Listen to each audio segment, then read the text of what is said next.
পাইলটের উড্ডয়ন ত্রুটির কারণেই প্রশিক্ষণ বিমানটি বিধ্বস্ত হয় মাইলস্টোন স্কুল অ্যান্ড কলেজ প্রাঙ্গণে। সরকারের তদন্ত কমিটির প্রতিবেদনে এমনটি জানানো হয়েছে। আজ সকালে প্রধান উপদেষ্টার কাছে এই প্রতিবেদনটি জমা দেয় তদন্ত কমিটি। প্রেস সচিব জানিয়েছেন, বিমান প্রশিক্ষণ ঢাকার বাইরে করার তাগিদ দিয়ে ৩৩টি সুপারিশ করা হয়েছে। ঢালাইয়ের সেরা প্রিমিয়ার সিমেন্ট। ২১ জুলাই রাজধানীর দিয়াবাড়ির মাইলস্টোন ক্যাম্পাসে আছড়ে পড়ে প্রশিক্ষণ বিমান। মর্মান্তিক সে দুর্ঘটনায় প্রাণ যায় ২৮ শিক্ষার্থী সহ ৩৬ জনের। ঘটনাটি সবাই যখন ভুলতে বসেছে, তখন সামনে এলো তদন্ত প্রতিবেদন, যা জমা পড়েছে প্রধান উপদেষ্টার কাছে।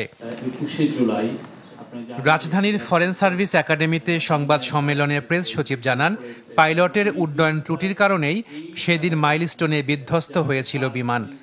তদন্ত কমিটি ১৫০ জনের সাথে কথা বলেছেন, তার মধ্যে এক্সপার্ট আছেন, তার মধ্যে আই উইটনেস আছেন, তার মধ্যে ভিকটিমস আছেন, সবার সাথে তারা কথা বলেছেন। পাইলটের উড্ডয়নের ত্রুটির জন্য এই দুর্ঘটনা ঘটেছে। ট্রেনিং এর সময় যখন ফ্লাই করছিলেন, পরিস্থিতি তার আয়ত্তের বাইরে চলে যায়। বিএনবিসির আওতায় এই বিলিংটা অ্যাপ্রুভাল হয়নি।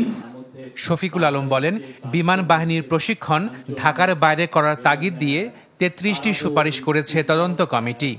জননিরাপত্তার স্বার্থে এখন থেকে এয়ারফোর্সের সকল ইনিশিয়াল ট্রেনিং ঢাকার বাইরে পরিচালিত হবে। বরিশাল এবং বগুড়ার যেটা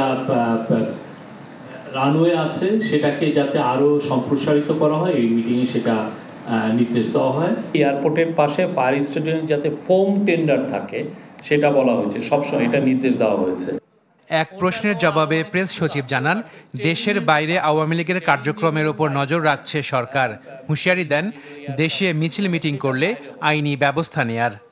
এই ব্যানকে ডিফাই করে সভা সমিতি করতে চাবেন, ঝটিকা মিছিল করতে চাবেন, যাই করতে চাবেন, সেই ক্ষেত্রে আমাদের আইনের full force of the law apply হবে। আশিক প্রিন্স, চ্যানেল 24, ঢাকা।